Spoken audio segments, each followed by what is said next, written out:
Le panetier, c'était celui qui était chargé donc de la cuisson des pains et de toutes les bonnes choses, gâteaux, etc., pâtisseries devant Pharaon, et les chansons, bien sûr, celui qui servait le vin. Verset 16 maintenant, donc, Genèse 40, verset 16.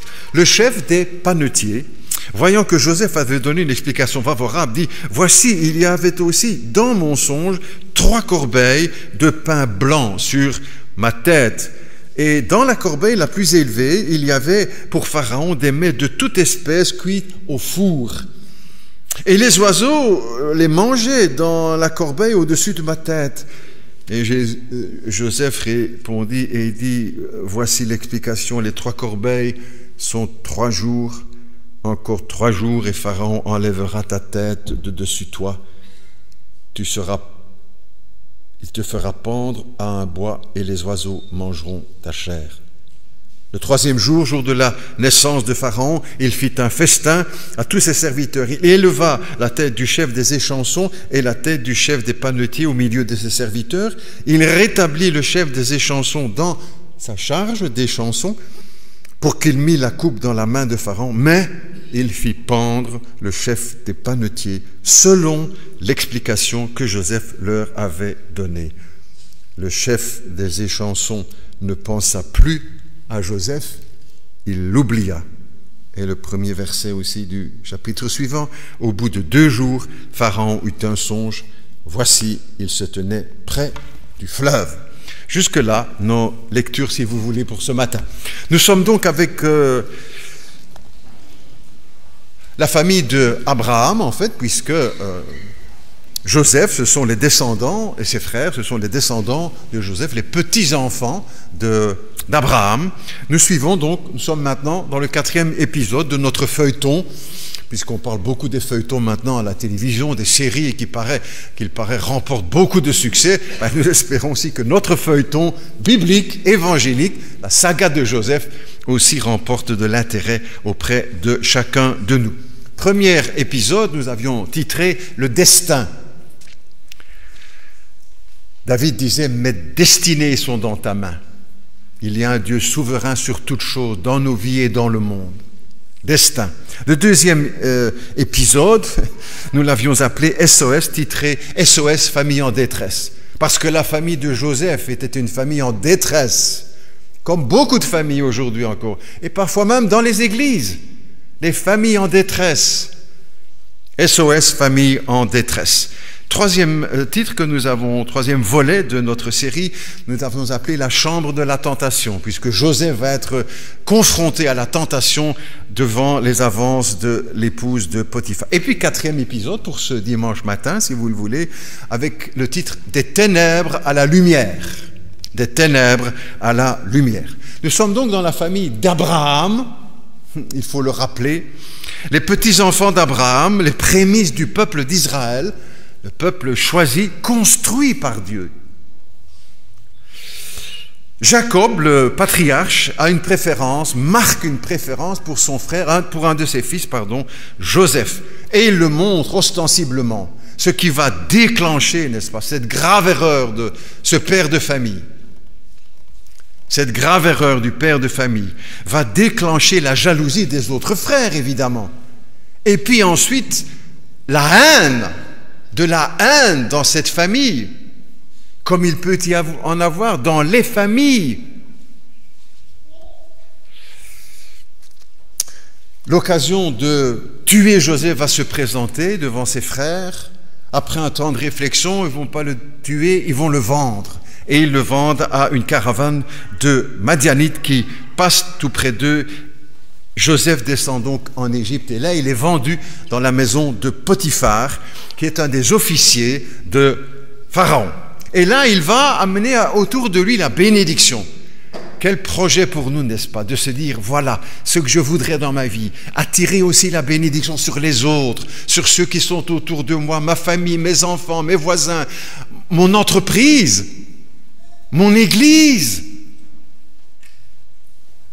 Que nous soyons des paratonnerres, non pas pour attirer la foudre, mais pour attirer la bénédiction de Dieu sur l'Église, Dommage s'il n'y a que le pasteur, les anciens, quelques moniteurs d'école du dimanche qui tirent la bénédiction de Dieu sur les autres. Quelle Église bénie si chaque chrétien a cette perspective de dire, mais avec humilité, moi je voudrais être une bénédiction dans mon Église et la répandre, la partager autour de moi. Joseph est une bénédiction en milieu hostile pourtant. Il n'est pas chez lui, il n'est pas dans sa maison, il n'est pas dans son église, il n'est pas dans sa famille. Il est chez les ennemis. Et cependant, il est une bénédiction. Un jour, l'épouse de Pharaon lui fait des avances, il repousse cette tentation, il est accusé faussement et le voilà jeté en prison. Si l'on dresse sur un graphique le dessin de la vie, le schéma de la vie de Joseph, la courbe ne cesse de descendre, alors que ses rêves semblaient lui promettre un avenir merveilleux. Alors qu'est-ce qu'il fait dans ces circonstances difficiles? Il n'a connu que l'épreuve. Il avait 17 ans, c'est un repère que nous donnent les Écritures, il avait 17 ans quand il est vendu. Les meilleures années de sa vie, il va les passer dans l'épreuve. Et le voilà maintenant, nous dirions, au fond du gouffre, en prison, injustement. Qu'est-ce qu'il fait? Que va-t-il faire? Comment va-t-il se comporter? Il continue de faire le bien. Il persévère, il s'obstine à faire le bien, même quand tout s'écroule autour de lui. Il continue de faire le bien. Quelqu'un a dit ceci: rendre le bien pour le bien, c'est normal. Rendre le mal pour le bien, c'est diabolique. Rendre le mal pour le mal, c'est humain. Mais rendre le bien pour le mal, c'est divin. Je le redis. Rendre le bien pour le bien, normal. Rendre le mal pour le bien, diabolique. Rendre le mal pour le mal, humain. Rendre le bien pour le mal, divin. Et c'est à cela que nous sommes appelés les uns et les autres. Et c'est ce chemin-là que Joseph va choisir. Rendre le bien pour le mal. Et quel mal! Quel mal! Peut-être certains parmi nous souffrent, n'est-ce pas? Profondément, parce qu'il y a eu de l'injustice dans leur vie, des blessures pendant l'enfance, profondes, graves. Comme Joseph, qu'est-ce qu'il fait? Il s'accroche à son Dieu et il continue de faire le bien.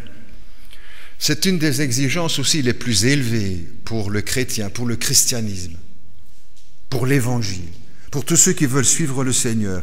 Rendre le bien pour le mal. Par nous-mêmes, nous n'y arriverons pas, n'est-ce pas? Si nous comptons sur nos propres forces, si je compte sur je n'y arriverai pas, personne ne pourrait y arriver. C'est pour cette raison que le Seigneur met dans nos cœurs chrétiens l'Esprit Saint, parce qu'avec lui nous pourrons arriver à rendre le bien pour le mal. Joseph va y arriver, lui. Et dans quelles circonstances? Vous et moi, on n'a jamais vécu des choses pareilles.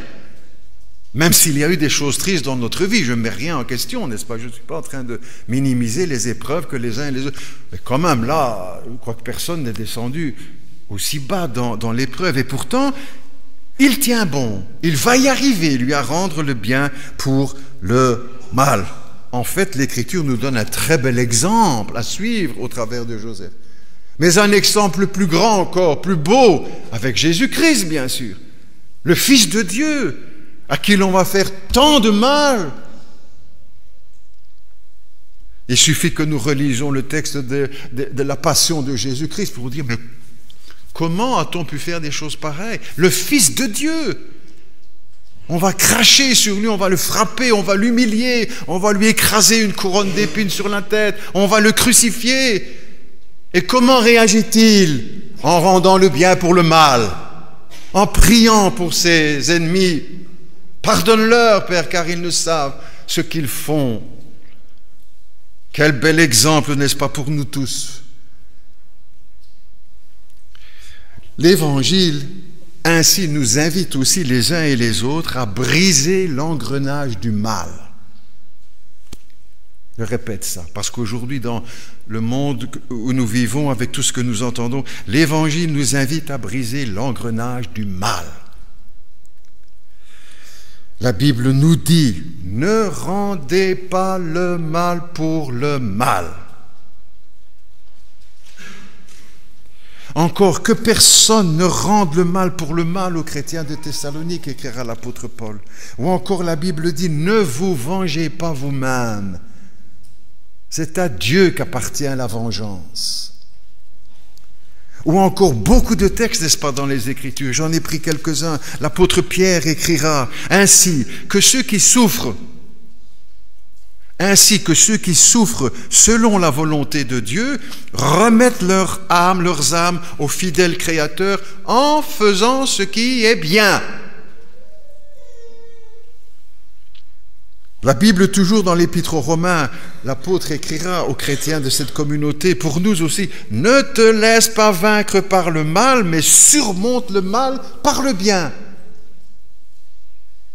Encore dans l'Épître aux Galates, ne nous lassons pas de faire le bien. On dit, mais pasteur, moi je fais depuis beaucoup. Ne nous lassons pas de faire le bien, car au temps convenable, nous moissonnerons si nous ne nous relâchons pas de faire le bien. Joseph continue de faire le bien. 1 Timothée, l'apôtre Paul à son jeune collègue Timothée, recommande-leur de faire le bien. L'apôtre Jean, l'apôtre de l'amour, celui qui fait le bien est de Dieu.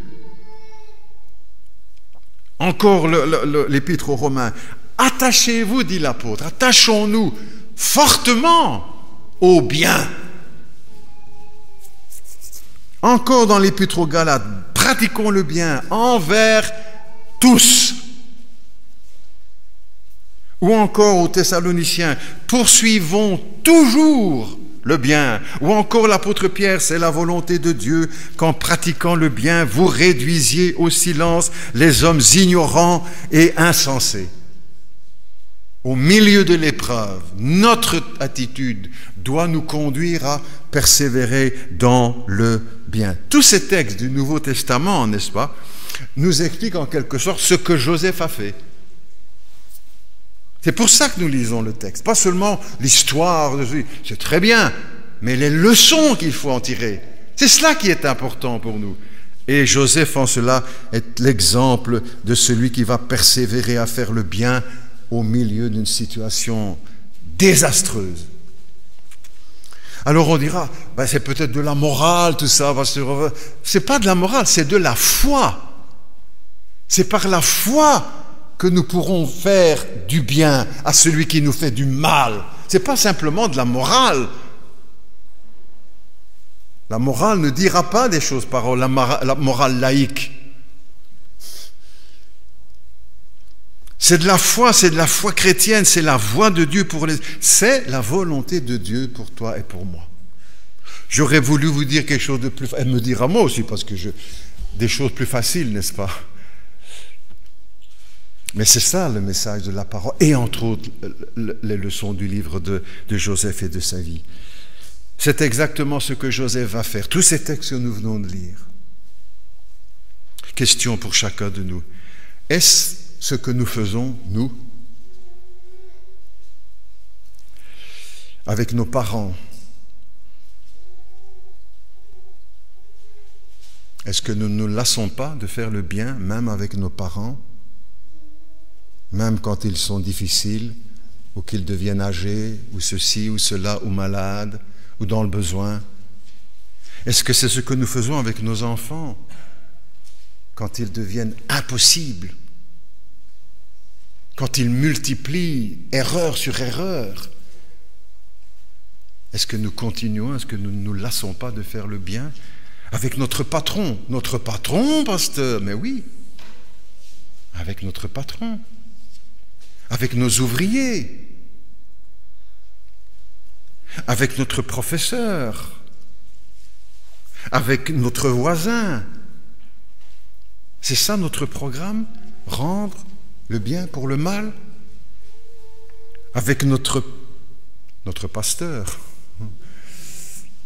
avec nos anciens, avec le groupe de jeunes, dans le groupe de jeunes, dans le groupe des dames, dans l'église. Ah mais pasteur, vous ne savez pas ce qui m'a fait du mal, celui-là, ou celui-là, ou celle-là, ou celle-là.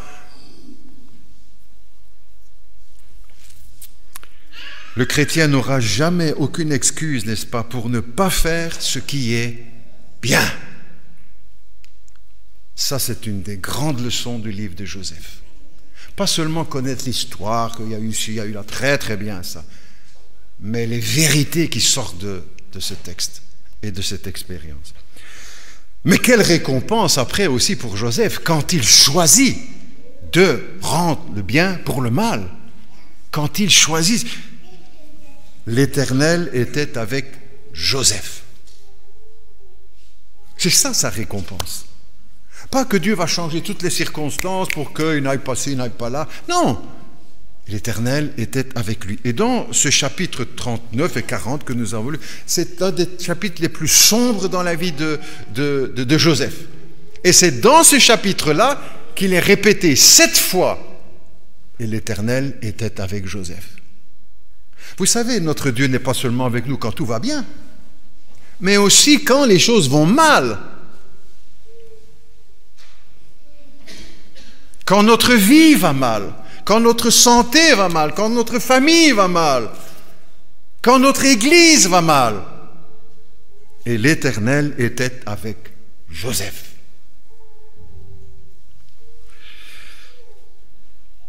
Nous touchons là probablement l'un des aspects les plus majeurs dans la vie de Joseph, n'est-ce pas?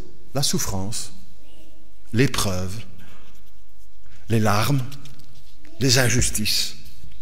La souffrance fait partie de l'écolage divin, n'est-ce pas? Le Seigneur nous forme aussi au travers de l'épreuve. La souffrance, l'épreuve fait partie du plan de Dieu pour la formation de ses enfants. Je suis effrayé quand j'entends, n'est-ce pas, parler du pseudo-évangile de la facilité ou de la prospérité. Par exemple, vous verrez, n'est-ce pas, Dieu va tout arranger pour vous, il va tout bénir dans votre vie. Vous allez toujours guérir, vous n'aurez même plus besoin de prendre de médicaments, des choses qu'on dit, n'est-ce pas, parfois. Vous saurez toujours, il va toujours arranger tous vos problèmes. Il va toujours vous donner ce que vous désirez. Vous aurez un miracle par jour. J'ai lu ça, un titre de livre dans une maison chrétienne. Un miracle par jour. Oh! Vous pourrez compter les progrès sur votre compte de banque. Vous deviendrez riche. L'évangile de la prospérité, de la facilité. Dieu va éliminer toutes les souffrances. Tout va devenir facile, vous allez voir pour vous. Ça, c'est un faux évangile, vous savez. Et il ne faut pas s'attendre à cela, parce que la Bible ne promet pas cela. Au contraire, l'épreuve fait partie de la vie du chrétien. Et c'est cela aussi la vie chrétienne normale. S'il vous arrive des épreuves, pas quand on l'a cherché aussi, c'est autre chose, mais ça fait partie de la vie normale du chrétien, et cela n'empêche, comme l'Écriture le dit, et Dieu était avec Joseph. La souffrance fait partie de la guérison divine, ça paraît un paradoxe, non? La souffrance, l'épreuve fait partie de la guérison divine. La souffrance fait partie du réveil spirituel. La souffrance fait partie du réveil spirituel. Un réveil spirituel sans souffrance, sans combat, sans lutte, sans épreuve, c'est un leurre. Le réveil spirituel, ce sont des combats, des luttes, des épreuves, des sacrifices. Des heures à passer devant le Seigneur, dans la prière, dans le travail. Il convient aussi de savoir les uns et les autres accepter des souffrances, des épreuves. Et l'une des grandes leçons de la saga de Joseph, c'est que nous devons faire avoir de courage face à l'épreuve et à la souffrance. La vie de Joseph, n'est-ce pas, jusqu'à l'âge de 30 ans, parce qu'il y a 2 repères, des dates dans la vie de Joseph, 17 ans quand il est vendu, et 30 ans quand il monte sur le trône à côté du trône de Pharaon. 13 années d'épreuve. 13 années. Même jusqu'à ses 30 ans, malgré toutes les épreuves, malgré tout, il continue de faire le bien au milieu des souffrances et des combats. Et en ces périodes-là, on remarque, c'est une expression que j'ai entendue d'un chrétien il y a bien longtemps, et qui disait, le pasteur, la bénédiction tombe à côté de moi, sur les autres et pas sur moi. Ah, ça m'a frappé cette phrase, n'est-ce pas? Cette image. Ouh, je voyais comme les bombes qui tombent pendant la guerre, mais pas des bombes pour faire du mal. Mais les bénédictions de Dieu tombent à côté de moi et pas sur moi. La bénédiction de Dieu tombe à côté de lui, sur le serviteur de Pharaon, qui va sortir de prison et qui va remonter pour servir. Et moi, Joseph, je reste en prison. Ou encore un peu comme cette jeune chrétienne qui rentre chez elle après pleine de larmes, les yeux pleins de larmes et le cœur blessé parce qu'elle a raté un examen et que son ami, qui n'a pas toujours été très honnête, a réussi. Mais Seigneur, la bénédiction tombe à côté de moi. Est-ce qu'il n'y a jamais un chrétien qui a pensé à ça? Ah, si, hein. Ou encore un peu comme ce jeune homme ou cette jeune fille, hein, me voilà encore célibataire et tel ami ou telle amie qui a d'ailleurs été voir un peu à gauche à droite avant, elle va se marier. Et moi me voilà encore seul et les années passent. Seigneur, la bénédiction tombe à côté. Comme Joseph en prison, ça tombe sur les chansons. Je pense à ce téléphone d'un frère, un frère chrétien, pensionné chrétien, qui devait être hospitalisé, du vrai, hein, hospitalisé. C'était la 3e fois qu'il devait être opéré, et en passant les examens ou à l'hôpital, là, il rencontre un ancien collègue de travail, pensionné aussi, n'est-ce pas, qui lui n'avait pas toujours été très correct au boulot. Il dit, ça va, comment ça va? Moi je dois me faire opérer, c'est pour ça que je suis à l'hôpital. Les copains disent, moi tout va bien, je fais mon jardin, je vais en vacances, je ci, je là.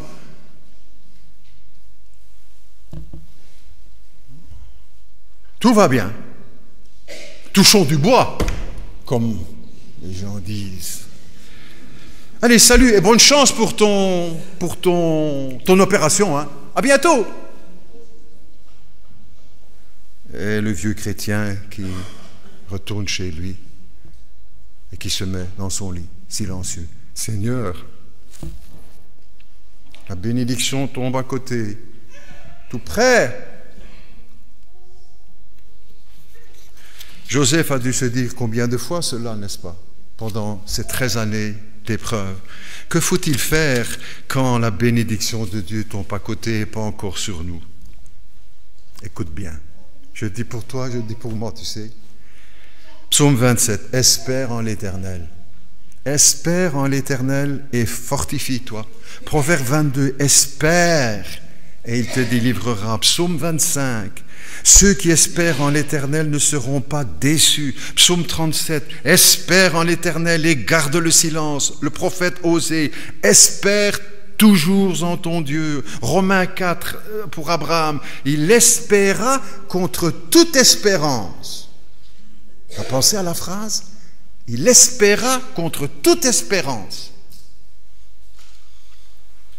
2 Corinthiens 1, nous espérons, l'apôtre Paul dit, nous espérons que Dieu nous délivrera bientôt. Paul, nous espérons. Le psaume 37 encore, mets en l'Éternel ta confiance et il agira. Et c'est aussi comme cela que Joseph vit dans la prison, dans l'espoir, dans l'espérance, dans la foi, avec les réponses qu'il va donner à les chansons. C'est pas moi qui vais expliquer ton rêve, tu sais. Mais dans le ciel, dans les cieux, il y a un Dieu qui... Et brusquement, en un instant, tout va basculer dans la vie de Joseph. Message d'espérance et de délivrance. Brusquement, en 1 heure, Si tu chronomètres à peu près le temps qu'il est dans la prison, qu'on vient le chercher pour expliquer et le faire monter, prendre un bain, etc., s'habiller, se raser probablement pour se présenter devant Pharaon, en 1 heure, du compte 1 heure, il passe des ténèbres à la lumière. Des ténèbres à la lumière. Il était venu le temps de Dieu. Bientôt nous chanterons aussi un de ces cantiques. En son temps, Dieu fait toutes choses bien en son temps. C'était le temps de Dieu pour Joseph.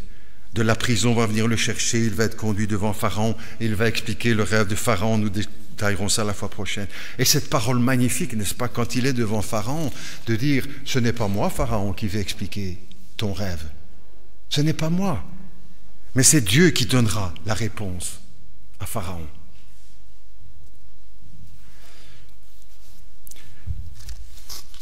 Malgré les années d'épreuve, les larmes, les peines, les questions, certainement pour Joseph. Mais pourquoi, Seigneur? Jusque à quand? Combien de temps vais-je encore rester ici? Combien de temps? Il continue de rendre gloire à Dieu et de témoigner de sa foi en Dieu. Quelle différence avec certaines personnes que vous avez rencontrées, que j'ai déjà rencontrées, n'est-ce pas, qui ont eu des petits bobos dans leur vie, ou des grands bobos, et qui disent « Ah, moi je ne veux plus rien entendre de Dieu, c'est fini, je ci, je là. » Je me souviens en faisant les distributions de Bibles lors de l'opération Bible cadeau, Victor Hugo, nous allions avec des collègues, des amis, des chrétiens, et je parlais avec un monsieur, entre autres, qui me dit « Ah bon, je ne veux plus rien entendre de ça, j'ai eu ci, j'ai eu ça, blablabla. » Et je lui dis « Mais monsieur, et pour ça, Dieu n'existe pas? Et pour ça, Dieu n'existe pas? Parce que vous avez eu ci ou ça, gentiment, je le dis, avec des gants, bien sûr.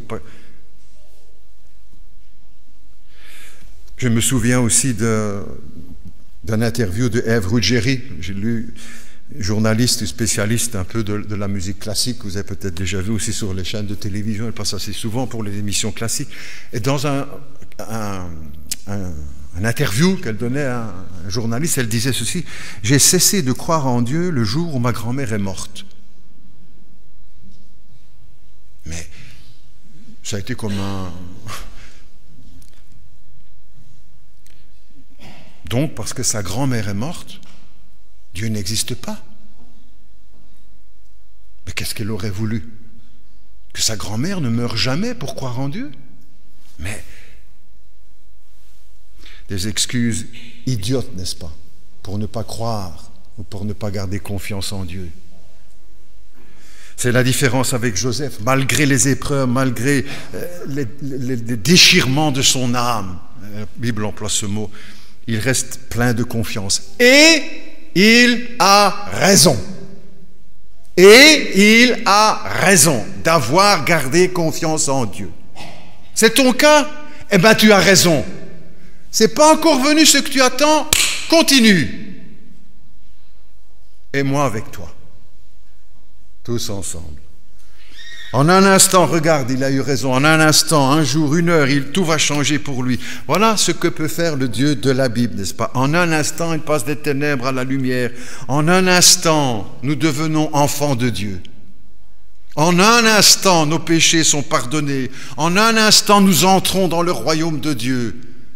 Il nous sort des ténèbres et nous met dans la lumière. Dès que nous venons avec repentance, nous humilier, reconnaître notre péché et l'accueillir comme sauveur, en un instant, il ne faut pas 10 ans, 20 ans, 30 ans pour être racheté par Jésus-Christ. Dès que nous ouvrons notre cœur, en un instant, les choses vont changer. Donc, prends courage. Pourquoi? Parce que peut-être demain, c'est le temps de Dieu pour toi. Peut-être que demain, c'est le temps de Dieu pour toi. L'enfant que tu n'as pas encore et pour lequel tu pries depuis longtemps, continue.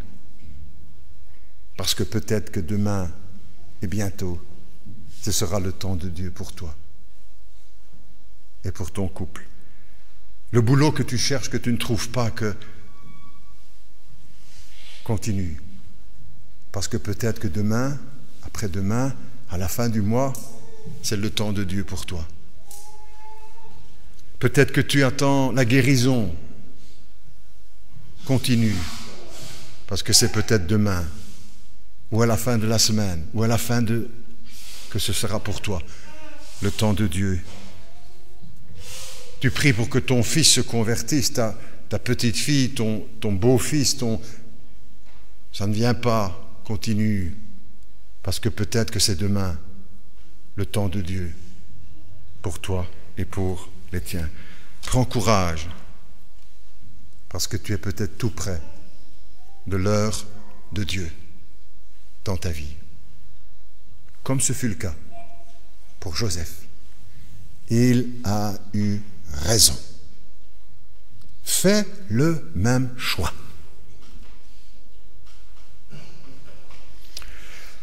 Prions ensemble, si vous le voulez. Notre Dieu, notre Père, avec l'Écriture, nous plongeons dans la pensée du Seigneur, de Dieu, pensées de Dieu qui ne sont pas les pensées des hommes. Autant les pensées de Dieu sont éloignées des pensées des hommes, autant les voies de Dieu sont éloignées des voies des hommes. Seigneur, nous voulons donc garder confiance, et lors même que comme Joseph, certainement, nous ne voyons plus clair dans ce qui se passe, malgré les paroles, les promesses de Dieu, pour nous-mêmes, nos vies, nos familles, notre société, le monde. Seigneur, nous continuons de faire le bien. Nous voulons continuer de faire le bien. Et peut-être que c'est ce que vous devez décider ce matin, après la prédication. Peut-être que vous avez d'autres projets de vous venger, de vous fâcher. Seigneur, aide-nous, dis-le aussi pour toi dans ton cœur. Seigneur, aide-moi à persévérer, de faire le bien, même à ceux qui me font du mal. Nous prions aussi, Seigneur, pour que tu inscrives dans nos cœurs l'espérance, pour ne pas baisser les bras. Renouvelle en nous, renouvelle en moi, dis-le aussi dans ton cœur, renouvelle en moi, Seigneur, l'espérance, l'assurance que tu es fidèle à ta parole et que ce que tu as promis, tu l'accomplis. Quand vient le temps de Dieu? Aide-moi, Père Céleste, à attendre l'heure de Dieu, le temps de Dieu. Et dans ta grâce, comme pour Joseph, tu me montreras